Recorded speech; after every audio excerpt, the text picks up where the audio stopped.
Oh, my dear friends, I never thought I'd live to hear such words from my own flesh and blood. It was a chilly November evening, just a week before Thanksgiving, and the scent of my famous apple pie still lingered in my cosy kitchen. The golden light from the old chandelier above the dining table cast a warm glow, but my heart? Oh, it was as cold as the frost creeping up the windows when my grandson Ethan looked me dead in the eyes and said, "Grandma, when will you finally leave us?" I froze, my wrinkled hands gripping the edge of the oak table where I'd served countless family dinners. His voice wasn't loud, but it cut like a knife. Those words, they weren't just a question, they were a betrayal. My sweet Ethan, the boy I'd rocked to sleep, the one I'd taught to tie his shoes, now stared at me with eyes so cold they could have belonged to a stranger. I smiled. Oh, I know it sounds strange, but I smiled. Not because I wasn't hurt. Lord knows my heart was shattering, but because I knew something Ethan didn't. I knew a secret that would change everything, a secret that would turn his world upside down. Let me take you back, dear ones, to how this all began. To the days when my house was filled with laughter, love and the promise of family. To the moment I realized that even those you love most can break you. And to the shock I was about to deliver. The house that held our memories. My name is Evelyn Marie Thompson, and I'm 82 years old. I've lived in this old Victorian house in Maplewood, Ohio, for nigh on 60 years. It's the kind of house you'd see in a postcard. White picket fence, wrap-around porch, and a creaky swing where I used to read bedtime stories to my 3 children. This house wasn't just bricks and mortar, it was the heart of our family. Every scratch on the hardwood floors, every faded photo on the mantel told a story of love, sacrifice, and dreams. My husband George, God rest his soul, built this home with his own hands. We raised our children here, Margaret, Thomas, and little Clara, who was taken from us too soon. After George passed 10 years ago, this house became my sanctuary. I'd sit in my rocking chair by the fireplace, flipping through old photo albums, smiling at memories of Thanksgivings past, when the table groaned under the weight of turkey and mashed potatoes and the kids' laughter echoed through the halls. But time, oh, it's a cruel thing. My children grew up, moved away, started their own families. Margaret married a lawyer and lives in Chicago now, always too busy to visit. Thomas runs a hardware store in Columbus, but he's got his own troubles, debts piling up, a wife who left him. And Clara, well, she's been with the angels since she was 16, a car accident that broke us all. Ethan, her son, was just a baby then. I took him in, raised him as my own, loved him like he was my heart walking outside my body. Ethan's 24 now, tall and handsome, with Clara's bright blue eyes.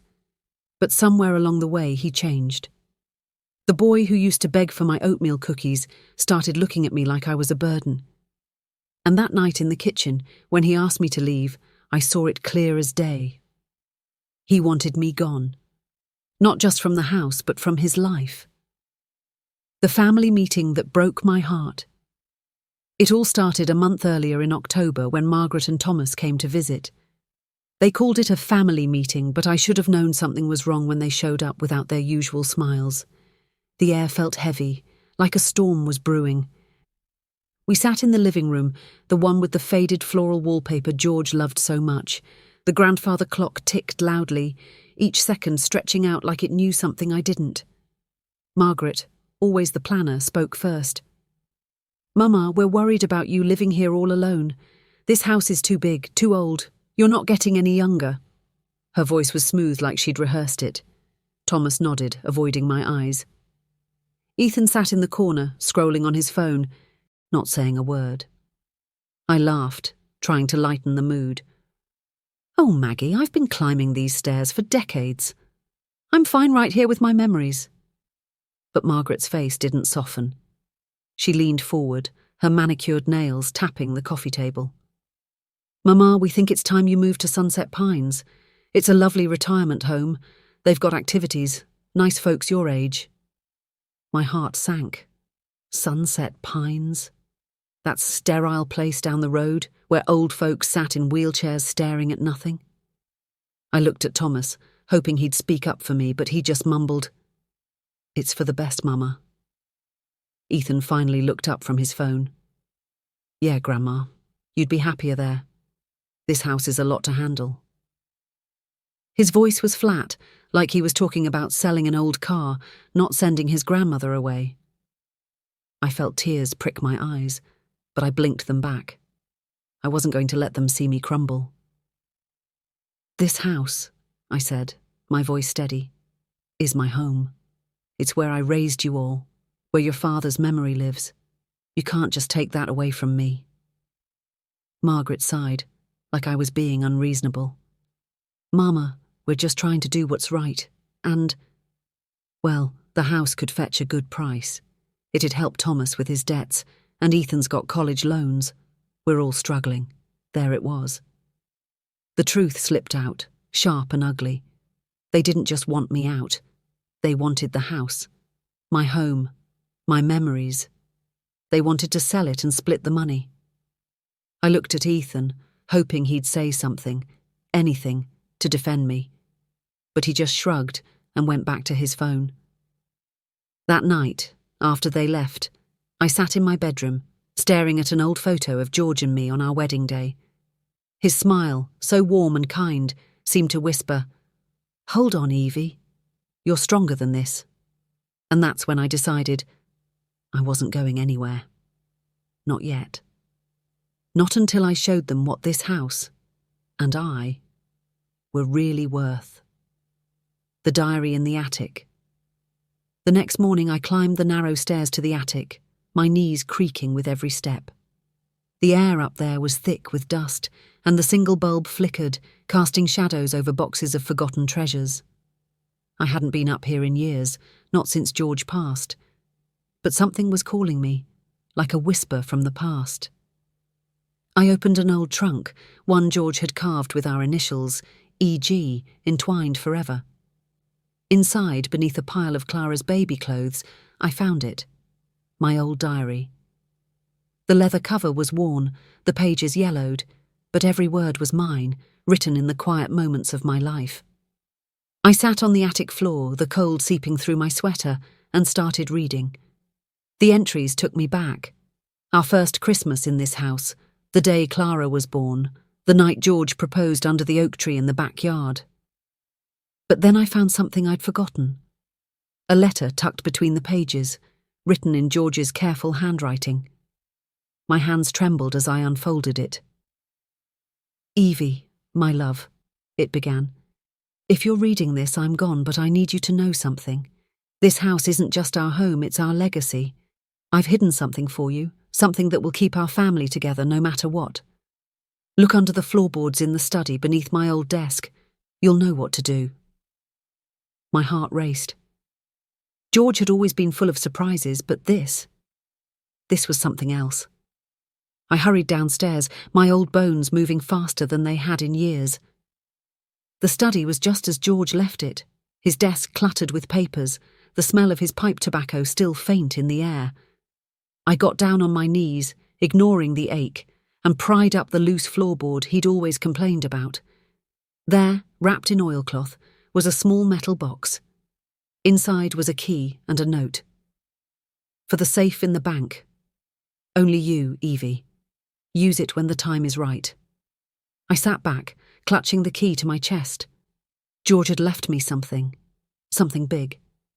And suddenly I knew what I had to do. My family thought they could push me out, sell my home, erase my legacy. But they were about to learn a lesson they'd never forget. The Thanksgiving plan. Thanksgiving was coming, and I decided it was the perfect time to set my plan in motion. I invited the whole family, Margaret, Thomas, Ethan, and even Margaret's husband, Richard, who always looked at me like I was a relic from another century. I spent days preparing, polishing the silver, baking pies, and setting the table just like I used to when the kids were young. The house smelled of cinnamon and roasted turkey, and for a moment I could almost hear George's laugh, Clara's giggles. But this wasn't just a dinner, it was a stage. I'd called Mr. Harrison, our family lawyer, and asked him to join us. He'd been George's friend since their army days, and he knew things about our family that even I didn't. I told him about the key, the note, and my suspicions about what was in that bank safe. He didn't say much, just nodded, and promised to bring the necessary papers. As the family arrived, I watched them closely. Margaret was all smiles, but her eyes darted around the house, like she was already calculating its worth. Thomas looked tired, his shoulders slumped under the weight of his troubles. Ethan barely glanced at me, his earbuds in, his face glued to his phone. Only Richard seemed at ease, sipping my iced tea like he owned the place. We sat down to dinner, the table groaning with food, the chandelier casting a warm glow. I said grace, my voice steady despite the storm in my heart. Lord, bless this family, and guide us to do what's right, even when it's hard. Margaret shifted uncomfortably. Ethan rolled his eyes. After dessert, I stood up, my hands trembling but my resolve firm. I've got something to say, I began, my voice carrying the weight of 82 years. You all think this house is just a thing to be sold, a burden to be rid of. But it's more than that. It's our legacy. And tonight, you're going to see just how much it means. I nodded to Mr. Harrison, who pulled out a thick envelope. The room went silent, the only sound the ticking of the grandfather clock. Ethan looked up, confused. Margaret's smile faltered. Thomas's eyes widened. George left something for this family, I said, holding up the key. And tomorrow we're going to the bank to find out what it is. But let me be clear, this house stays with me. And if you can't respect that, you're no family of mine. The room erupted. Margaret protested. Thomas stammered. Ethan scoffed. But I just smiled. They had no idea what was coming. The bank vault revelation. The next morning, we piled into Mr. Harrison's old Cadillac and drove to First National Bank. The air was crisp, the sky grey with the promise of snow. My family was quiet, their faces a mix of curiosity and resentment. Ethan sat in the back, arms crossed, muttering about how this was a waste of time. Inside the bank, the manager led us to the vault, where a large safe deposit box waited. My hand shook as I inserted the key. The box opened with a soft click, revealing a stack of documents, a velvet pouch, and another letter from George. I read the letter aloud, my voice echoing in the cold vault. Evie, my love, you've always been the heart of our family. This house, this land, it's worth more than money. The documents here prove it. There's a trust, set up for our children and their children, but only if they honour you and this home. If they try to take it from you, they get nothing. The pouch is for you alone. Use it to remind them what family means. The documents were a trust fund tied to the house and land worth millions. George had invested in the land years ago, knowing it would grow in value as Maplewood expanded. But there was a catch. The trust could only be accessed if I, Evelyn, remained in the house until my passing. If they forced me out, the money would go to charity. Margaret's face turned white. Thomas looked like he might cry. Ethan just stared, his mouth open. I opened the velvet pouch, revealing a locket, Clara's locket, the one she wore every day. Inside was a tiny photo of her and baby Ethan smiling. My eyes filled with tears. This, I said, holding it up, is what family means. Not money, not land, but love. The fallout. Back at the house, the family was in chaos. Margaret accused me of manipulating them. Thomas begged for forgiveness, saying he'd never meant to hurt me. Ethan stormed out, slamming the door so hard the windows rattled. I sat in my rocking chair, clutching Clara's locket, wondering if I'd done the right thing. That night I heard a knock at the door. It was Ethan, his eyes red, his voice hoarse. "Grandma, I'm sorry," he whispered. "I didn't mean it. I got caught up in Mum and Dad's plans. I don't want you to leave." I looked at him, my heart softening but still wary. "Ethan, words are easy. It's actions that matter. Show me you mean it." He nodded, and for the first time in years, I saw a spark of the boy I'd raised. But I wasn't done. There was more to this story, more secrets to uncover, and a bigger shock waiting for them all. The weight of silence. The days after that Thanksgiving revelation were quieter than a winter's dawn. My old Victorian house, usually alive with the hum of family or the clatter of my daily chores, felt like it was holding its breath. I'd sit by the fireplace, Clara's locket dangling from my fingers, its tiny photo of her and baby Ethan catching the firelight. My heart ached for the family we used to be, but it also burned with a resolve I hadn't felt in years. I wasn't just fighting for my home. I was fighting for what George and I had built, for the love we'd poured into every brick and beam. Ethan's apology lingered in my mind, but I wasn't ready to trust him yet. Words are like seeds, dear ones. They need time to grow roots before you know if they'll bear fruit. Margaret and Thomas hadn't called since they left, their silence louder than any argument. I knew they were plotting, whispering behind my back, trying to find a way around George's trust. But I had my own plan, one that would shake them to their core. It was a cold Tuesday morning when I decided to dig deeper. I went back to the attic, the air thick with memories and dust. The old trunk where I'd found my diary and George's letter seemed to call me again. I knelt beside it, my knees protesting, and started sifting through the relics of our life. There were Clara's school drawings, Thomas's baseball glove, Margaret's old report cards. But then, at the bottom, I found something I hadn't expected. A small locked wooden box, no bigger than a bread loaf, with a brass clasp and my initials carved into the lid, EMT. My hands trembled as I pried it open with a hairpin, the lock giving way with a soft snap. Inside was a bundle of letters tied with a faded red ribbon and a single photograph. The photo showed me, George and Clara, standing in the backyard under the oak tree, the summer sun painting us in gold. Clara was about 10, her smile bright as the daisies she loved. I turned the photo over, and there, in George's handwriting, was a date, July 12th, 1985. The day we made our promise. A chill ran through me. What promise? I untied the ribbon and started reading the letters. They were from George, written to me during his time in the army, before we married. Each one was a love letter, full of dreams for our future, but one stood out. It was dated just a month before Clara's accident, and it wasn't addressed to me. It was addressed to Clara. "My darling Clara," it began, "if anything happens to me or your mama, there's something you need to know. The house isn't just a house. There's a secret buried in the backyard under the oak tree. It's for you and your children, to keep our family whole. Find it when you're ready, but only when your heart is true." My breath caught. A secret buried in the backyard? I clutched the letter, my mind racing. George had always been one for surprises. But this was something else entirely.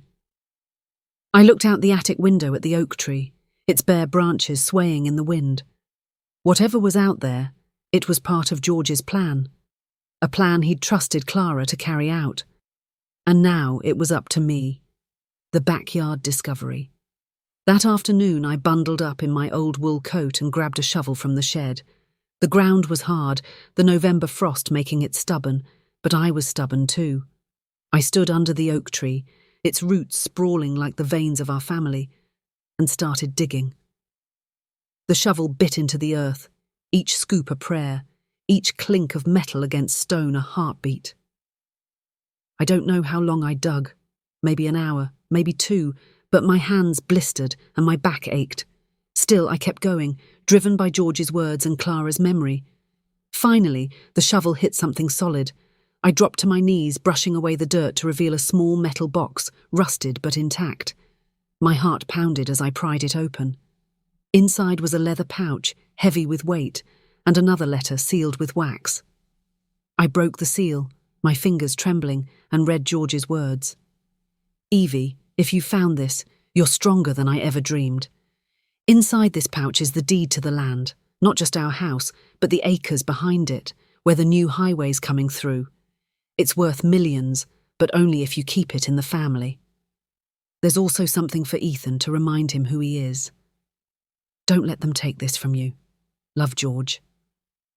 I opened the pouch, and there it was. The deed, yellowed but legal, and a small gold ring. Clara's ring, the one she'd worn as a teenager. I slipped it onto my finger, tears streaming down my face. George had known, even back then, that our family would face this moment. He'd planned for it, protected me, protected us. But there was more to do.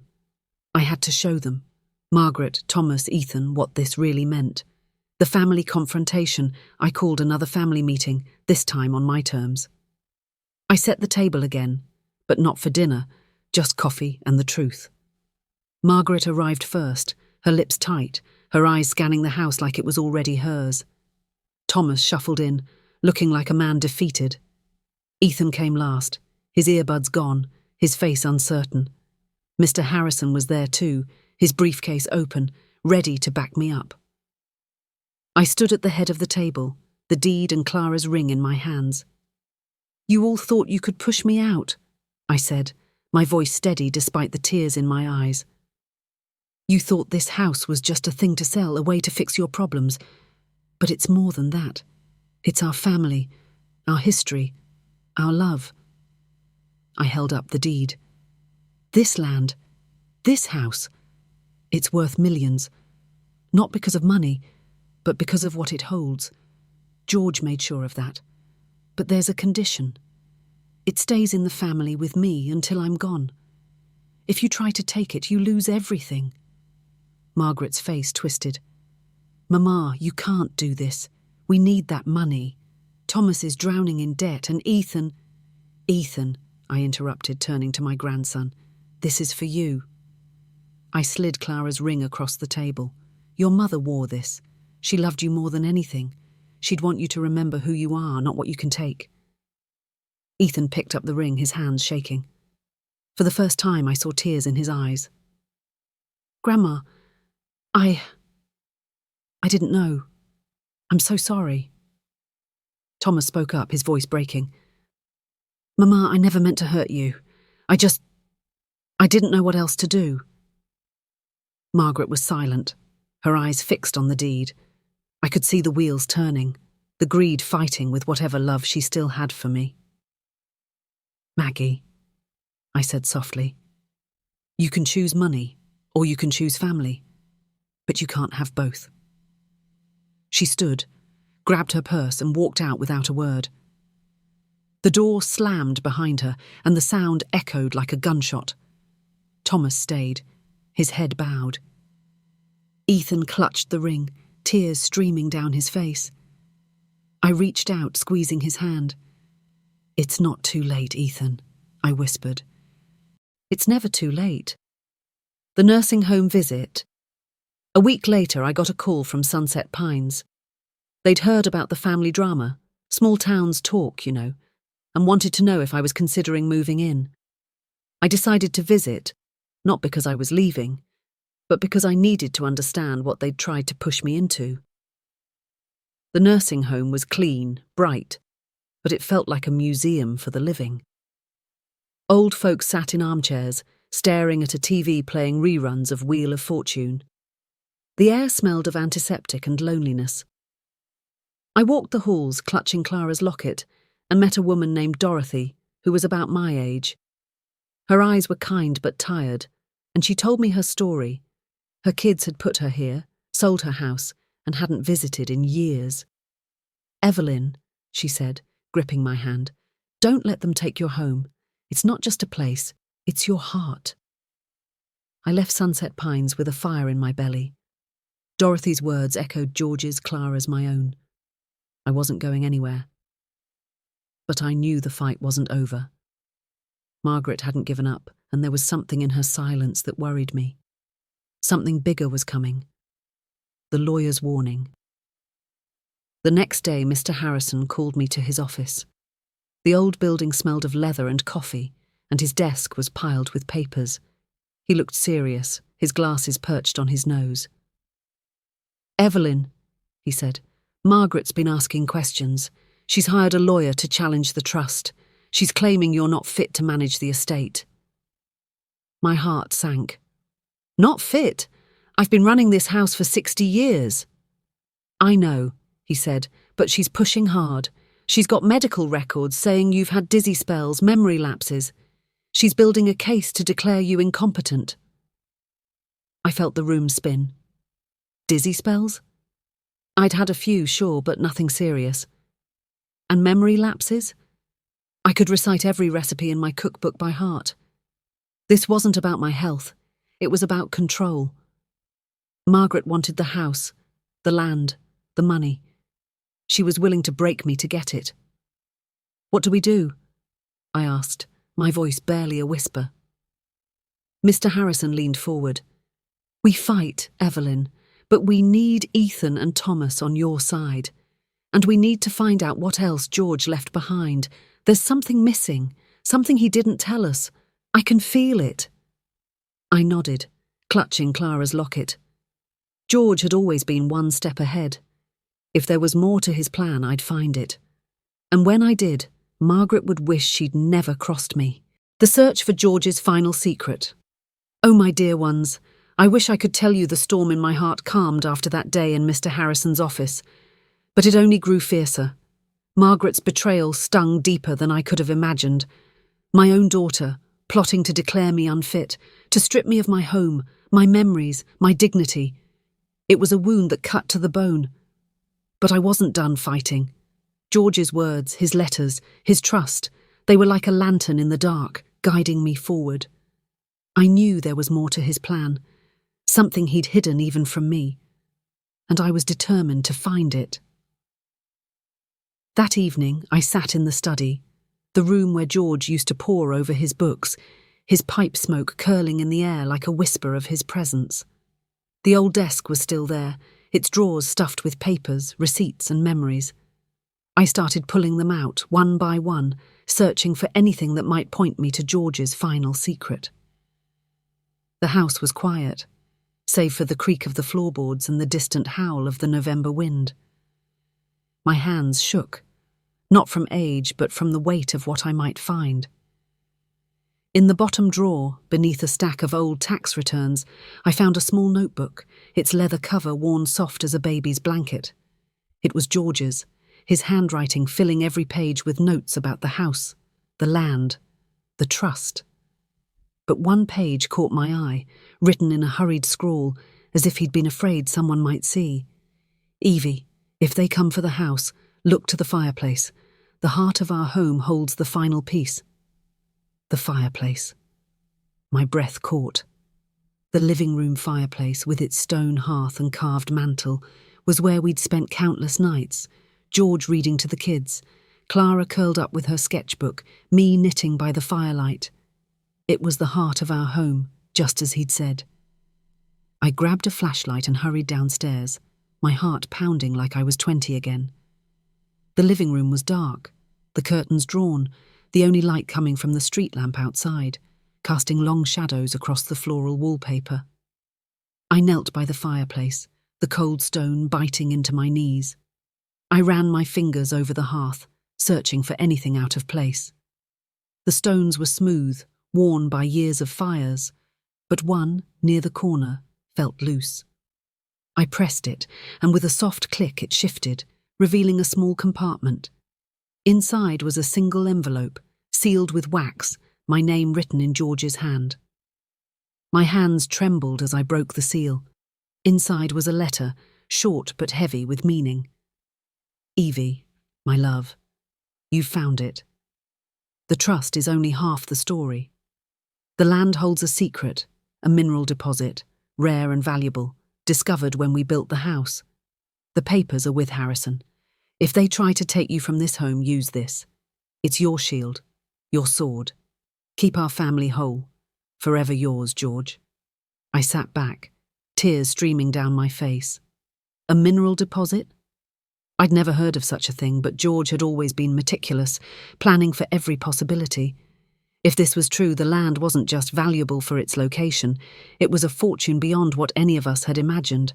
And Margaret, Thomas, even Ethan, they had no idea. The family divide widens. The next morning I called Mr. Harrison and told him about the letter. He wasn't surprised.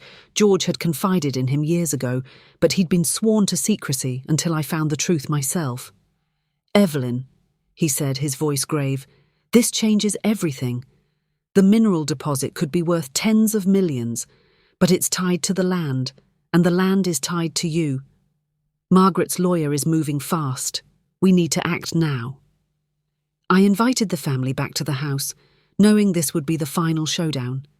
The air was thick with tension as they arrived, Margaret with her lawyer, a slick man in a pinstripe suit, Thomas, looking like he hadn't slept in days, and Ethan, clutching Clara's ring, his eyes darting between me and his mother. Mr. Harrison stood by my side, his briefcase open, ready to lay everything bare. We gathered in the living room, the fireplace behind me like a silent guardian. Margaret's lawyer spoke first, his voice smooth as oil. "Mrs. Thompson, we've filed a petition to declare you unfit to manage your estate. Your health is declining, and it's in the family's best interest to move you to a care facility. The house and land will be sold, and the proceeds distributed fairly." I let him finish, my hands folded in my lap, Clara's locket warm against my chest. Then I stood, my voice steady despite the fire in my heart. "You think you can take my home, my memories, my life? You think I'm too old, too weak to fight? Let me tell you something, Margaret. This house, this land, it's worth more than you could ever dream, and it's mine to protect." I nodded to Mr. Harrison, who pulled out the documents, George's letter, the deed, and a geological survey confirming the mineral deposit. "This land," I said, holding up the survey, "has a rare mineral deposit worth millions, but it's only ours if I stay here. If you force me out, it goes to the state. George made sure of that." Margaret's face went pale, her lawyer stuttering. Thomas's eyes widened, a mix of awe and shame. Ethan stepped forward, his voice shaking. "Grandma, I didn't know. I don't want this. I want you to stay." Margaret stood, her voice sharp. "This is ridiculous. You're making this up to control us. I won't let you manipulate me, Mama." "Then leave," I said, my voice soft but firm. "If you can't love me enough to trust me, you're no daughter of mine." She stormed out, her lawyer trailing behind. Thomas stayed, tears in his eyes. "Mama, I'm so sorry. I let her convince me. I'll make this right, I swear." Ethan knelt beside me, clutching my hand. "Grandma, I was wrong. I don't care about the money. I just want you to forgive me." I looked into his eyes, seeing Clara's spark, and my heart softened. "Ethan, you've got a chance to be better. Don't waste it." The courtroom battle Margaret didn't give up. A week later, I found myself in a courtroom, the air heavy with the scent of polished wood and old coffee.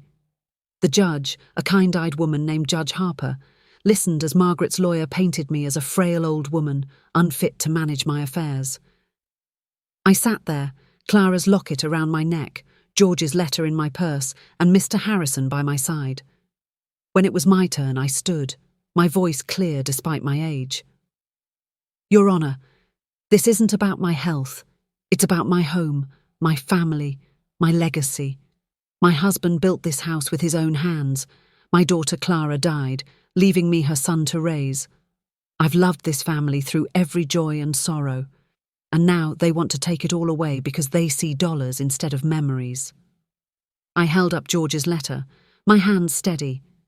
"My husband left me a trust, a deed, a secret that makes this land priceless.